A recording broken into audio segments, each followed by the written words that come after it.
2024, Darjeeling tea production dropped below 6 million kilos, the lowest in 170 years of its recorded history. This marks a fresh low in a slow, quiet collapse.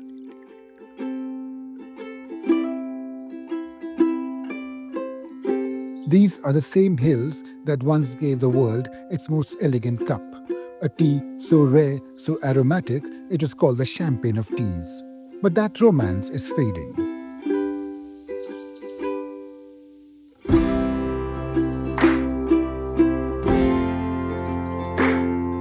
Over the past decade, Darjeeling's production has steadily declined. In 2023, nearly half of the 87 estates that produce it were up for sale.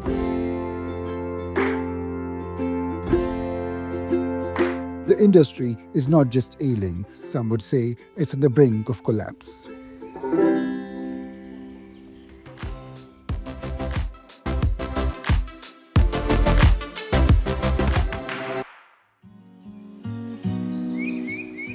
Darjeeling tea is grown at high altitudes in the shadow of the Himalayas, on steep slopes often shrouded in mist.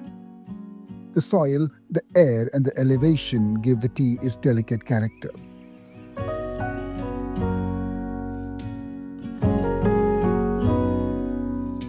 Every year, Darjeeling tea is harvested in 3 flushes or seasonal pickings.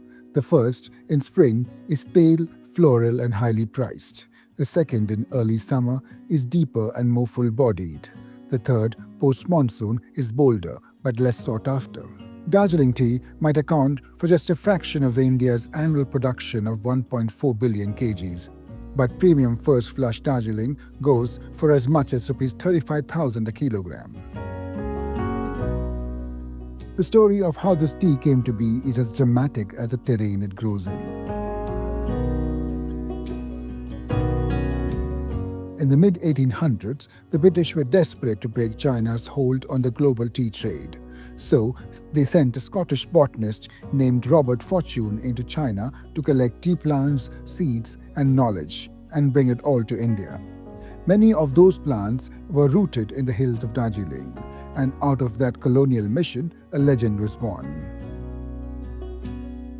By the late 19th century, it was being poured in the parlours of Europe's royalty and had sealed its place as India's most storied export.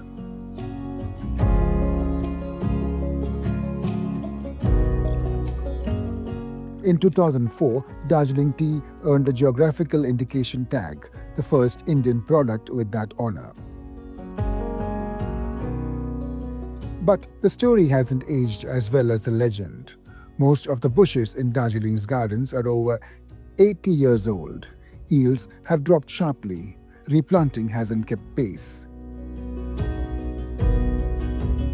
Climate change has made the problem worse, with less rain, more heat, and lately, more pests. The harvest window has shortened by nearly a month over the last 20 years, and with it, the volume of leaves to pluck and sell. Legendary planter and environmentalist Swaraj Kumar Banerjee, who pioneered organic tea at Makai Bari in the 1980s, now runs Rimpocha Tea. He advocates an approach rooted in soil health, sustainable fertilization, and community partnerships. Look at the Amul model. Why isn't it not replicated in the other villages of India? That is a success story beyond imagination. The solutions are to go away from this colonial hierarchical type of management practices. This Bara Sahab and Chota Sahab and Hukum Hai, those days are gone. Unfortunately, most of the owners or proprietors of Darjeeling tea gardens are all absentee landlords. They have no feel for the land, no feel for the people. Cheap arrivals are also a problem. Nepal began producing tea in similar conditions but at lower costs. Much of it entered Indian markets, sometimes blended with Darjeeling, sometimes falsely labelled as it. In 2017, political unrest over a separate state for the Gorkha community led to a 104-day strike. The disruption took place during peak plucking season, and the industry is yet to recover from the damage it caused.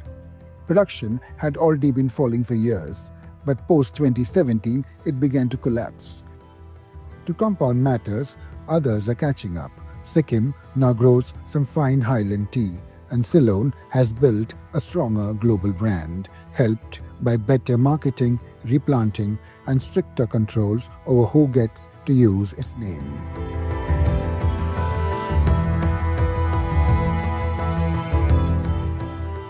Meanwhile, one of India's great agricultural legends is fading, quietly and in plain sight.